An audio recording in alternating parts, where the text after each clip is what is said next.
ताजमहल के अंदर बंद कमरों में भगवान शिव की मूर्ति है।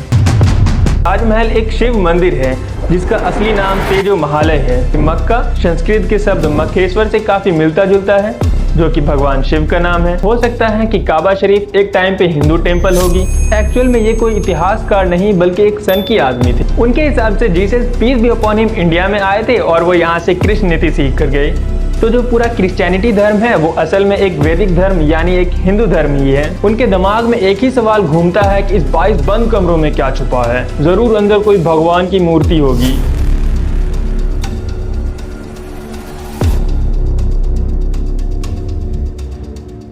हिटलर का एक बहुत ही फेमस कोट है दोस्तों कि किसी भी झूठ को इतनी बार बोलो कि लोगों को लगने लगे यही सच है। कुछ सालों से एग्जैक्टली सेम चीज़ हमारे इंडिया में चल रही है। मजाक नहीं कर रहा हूँ दोस्तों। पहले कश्मीर फाइल्स, केरला स्टोरी, छावा, फिर उदयपुर फाइल्स और अब द ताज स्टोरी।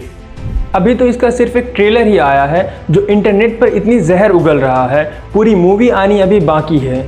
ट्रेलर से लगता है कि ये मूवी अदालती कानूनी ड्रामा है जिसमें परेश रावल जो कि विष्णुदास का रोल कर रहे हैं एक प्रोटैगनिस्ट हैं जो कि कानूनी अदालती लड़ाई लड़ता है। उसे एक जेंटलमैन की तरह दिखाया गया है। ट्रेलर के स्टार्टिंग में कोई विष्णुदास से पूछता है कौन सी मंदिर चल रही है चाचा, तो वो कहता है ताजमहल। ट्रेलर के अगले सीन में वो कहता है दुनिया में ऐसा कोई मकबरा देखा है जिसके ऊपर गुंबद हो और गुंबद के ऊपर कलश? ये क्या है फिर?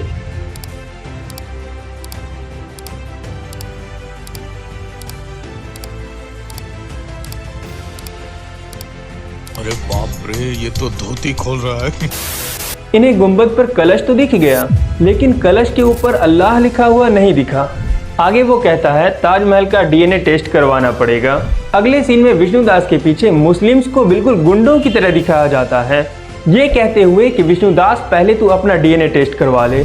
और इसके अगले सीन में दिखाया जाता है कि एक कमरे में लंबे बाल, सफेद दाढ़ी और सलवार कमीज पहना एक गैंगस्टर बैठा है जिसके सामने सरों पे टोपी रखे कई सारे लोग बैठे हैं। और वो गैंगस्टर कहता है कि ताजमहल पर हमारी जमातों का हक है और उनके यानी कि जो कानूनी जंग लड़ रहा है उसके पर काटने होंगे। इनके हिसाब से मुस्लिम्स बिल्कुल वायलेंट होते हैं। बॉलीवुड का दोस्तों मुसलमानों के खिलाफ प्रोपेगेंडा कोई नया नहीं है। दशकों से हम ताजमहल के बारे में कई सारे थ्योरीज सुनते आ रहे हैं, जैसे कि शाहजहां ने 20,000 मजदूरों के हाथ कटवा दिए ताकि वो ताजमहल के जैसा दूसरा कोई मकबरा ना बना सके। एक ये वाली थ्योरीज भी बहुत फेमस है कि ताजमहल के अंदर बंद कमरों में भगवान शिव की मूर्ति है। कुछ लोगों का ये तक मानना है कि ताजमहल एक शिव मंदिर है जिसका असली नाम तेजो महालय है। आइए देखते हैं इन बातों में कितनी सच्चाई है। शाहजहां का जन्म हुआ था 5 जनवरी 1592 को।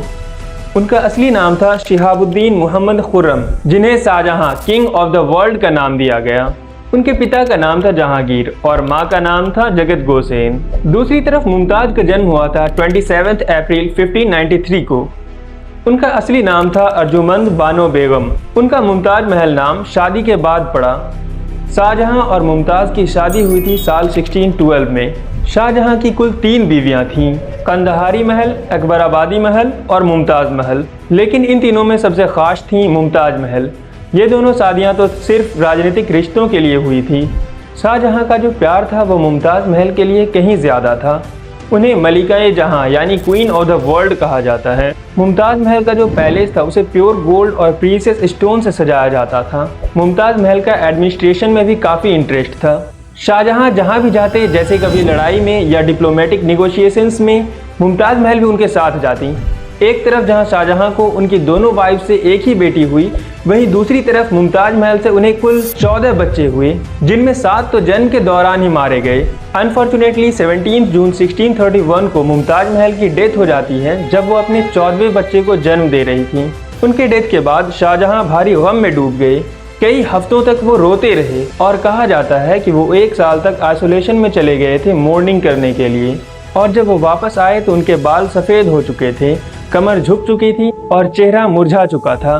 शाहजहां का मानना था कि मुमताज की कब्र बिल्कुल ग्रांड आलीशान होनी चाहिए।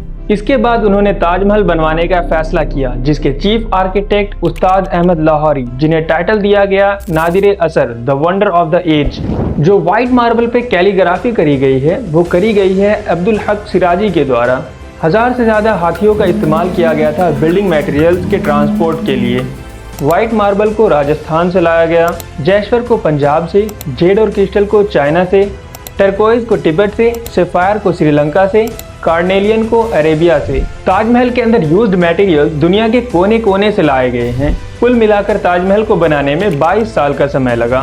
इसके कंस्ट्रक्शन एंड डेकोरेशन में लगभग 22,000 मजदूरों ने काम किया। दोस्तों, ताजमहल की कंट्रोवर्सीज का इतिहास तो काफी लंबा रहा है, लेकिन अपनी कहानी की शुरुआत करते हैं हाल ही में रिलीज होने वाली मूवी द ताज स्टोरी के ट्रेलर से, जिसमें ताजमहल को एक शिव मंदिर बताया गया है। इनका कहना है कि ताजमहल के अंदर 22 बंद कमरों में इनके भगवान की मूर्तियां रखी हैं। ये थ्योरी देने वाले एक इतिहासकार पुरुषोत्तम नागेश ओक हैं, जिन्हें शॉर्ट में पीएन ओक कहा जाता है। एक्चुअल में ये कोई इतिहासकार नहीं बल्कि एक सनकी आदमी थे। इन्हें हिस्ट्री रीराइट करने का बहुत शौक था। 1964 में इन्होंने institute for rewriting Indian history के नाम से एक ऑर्गेनाइजेशन भी बना डाला। दोस्तों, आमतौर पर एक इतिहासकार की मेथोडोलॉजी बहुत लंबी होती है।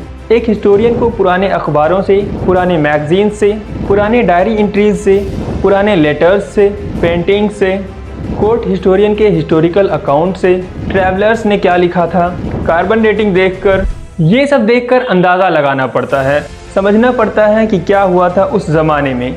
समझने के बाद उन्हें अपने शब्दों में लिखना पड़ता है। एक अकाउंट क्रिएट करना पड़ता है अलग अलग सोर्सेज को साइट करके।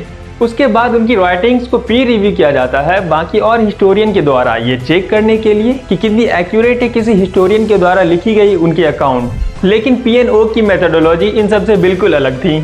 उनकी मेथोडोलॉजी थी कि भाई मक्का संस्कृत के शब्द मक्खेश्वर से काफ़ी मिलता जुलता है, जो कि भगवान शिव का नाम है। मक्का में मौजूद काबा शरीफ, जहां मुसलमान हज के दौरान इसका चक्कर लगाते हैं, यह भी हिंदू धर्म से काफ़ी मिलता जुलता है। हो सकता है कि काबा शरीफ एक टाइम पे हिंदू टेम्पल होगी, हो क्या सकता है, मैं एक्चुअली में लिख ही देता हूँ, यही हुआ था। वेटिकन शब्द संस्कृत के शब्द वाटिका से काफ़ी मिलता जुलता है। वेटिकन सिटी भी एक हिंदू टेम्पल ही था। क्या बात कर रहे हैं? ये मैं मजाक नहीं कर रहा हूँ दोस्तों, सुनने में अजीब लग रहा है ना। इससे भी ज़्यादा अजीबोगरीब बात लिख रखी है उन्होंने एक पैम्पलेट लिखा था क्रिश्चियनिटी के ऊपर, जिसमें कहा कि क्रिश्चियनिटी असल में कृष्ण नीति है। उनके हिसाब से Jesus peace be upon him India में आए थे और वो यहाँ से कृष्ण नीति सीख कर गए। तो जो पूरा क्रिश्चियनिटी धर्म है वो असल में एक वैदिक धर्म यानी एक हिंदू धर्म ही है।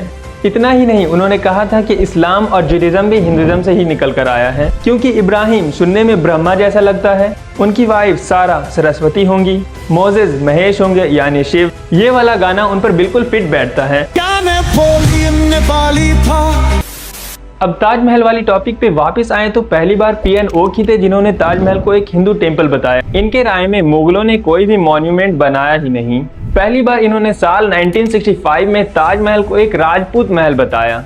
इसके बाद इन्होंने साल 1989 में एक पैम्पलेट लिखा था जिसका टाइटल था ताजमहल द ट्रू स्टोरी, जिसमें इन्होंने ताजमहल को एक शिव मंदिर यानी तेजो महालय टेम्पल ही डिक्लेयर कर दिया। अपने ही पैम्पलेट के बेसिस पे इन्होंने कोर्ट में एक PIL फाइल करी साल 2000 में, ये कहते हुए कि हमें सच जानना पड़ेगा क्या है। इंटरेस्टिंगली इन्होंने PIL में ये भी लिख रखी थी कि शाहजहां ने राजा जयसिंह की हवेली को एक्वायर किया था, जो कि एक्चुअल हिस्ट्री से ली गई लाइन है। तो एक लाइन इन्होंने एक्चुअल हिस्ट्री से निकाली और बाकी हिस्ट्री इन्होंने अपनी इमेजिनेशन से बना डाला। सुप्रीम कोर्ट ने उनकी पिटीशन को डिसमिस्ड कर दिया, ये कहते हुए कि मिसकंसीव्ड है। और सुप्रीम कोर्ट ने मजाक भी उड़ाया था इनका, ये कहते हुए कि कोई मधुमक्खी ने काट लिया इन्हें, ऐसा लगता है। पीछे जो मैंने कहा था कि शाहजहां ने राजा जयसिंह की हवेली को एक्वायर किया था, तो हाँ, ये बात बिल्कुल सच है दोस्तों कि शाहजहां ने राजा जयसिंह की हवेली ली थी। एक्चुअली राजा जयसिंह की शाहजहां के साथ बहुत ही फ्रेंडली रिलेशन थे। जिस जगह पर ताजमहल बनाने का फैसला किया गया था वो ज़मीन राजा जयसिंह की थी और वहाँ पर राजा जयसिंह की हवेली थी। राजा जयसिंह ये ज़मीन शाहजहां को डोनेट करना चाहते थे रानी की टूम बनाने के लिए। एक्चुअली अकबर की बीवी थी हरका बाई, जिन्हें जोधा बाई भी कहा जाता है, और हरका बाई के भाई थे राजा मान सिंह, जो कि अकबर के ट्रस्टेड जनरल थे। अकबर के पोते थे शाहजहां और राजा मान सिंह के पोते थे राजा जयसिंह। तो आप समझ ही सकते हैं दोस्तों इन दोनों के इतने क्लोज रिलेशन क्यों थे।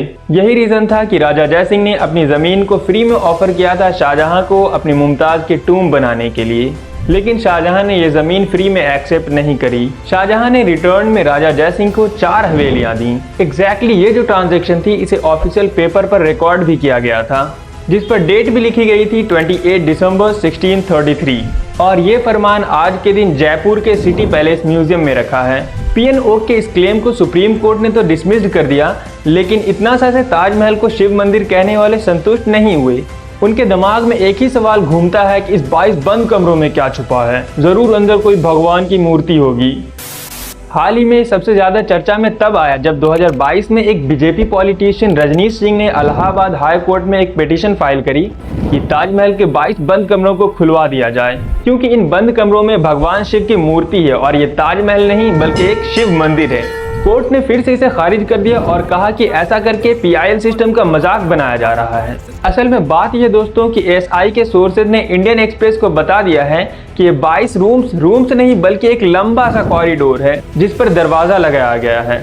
और ये बंद दरवाजे ऐसा नहीं है कि इसे सदियों से ना खोला गया हो, बल्कि एएसआई के स्टाफ हर 1-2 हफ्तों में इन गेट्स को खोलकर इसकी सफाई करते हैं। और एक रिटायर्ड एएसआई ऑफिसर ने बताया कि इन दीवारों पर कुछ भी नहीं है और बेसमेंट में ऐसे कमरे बनाए रहना कोई अनोखी बात नहीं है मुगल मॉन्यूमेंट्स के लिए। हुमायूंस टूम और सफदारगंज टूम में भी आप देख सकते हैं जो एक तरह का कॉरिडोर बना रहे हैं और स्ट्रक्चरल एलिमेंट्स की तरह काम कर रहे हैं जिसके ऊपर ये दरवाजा टिका हुआ है। एक और रिटायर्ड एएसआई ऑफिसर ने बताया कि ये जो एरिया है इसलिए बंद किया गया है क्योंकि टूरिस्ट के लिए कुछ है ही नहीं वहां पर देखने के लिए। इसके बाद एएसआई ने इन बंद कमरों के पिक्चर्स भी रिलीज कर दिए हैं, आप यहाँ स्क्रीन पर देख सकते हैं। एक और बहुत ही फेमस क्लेम है शाहजहां के बारे में कि शाहजहां ने अपने मजदूरों के हाथ कटवा दिए थे ताजमहल के बनने के बाद, ताकि वो ताजमहल जैसा मकबरा दोबारा ना बना सके।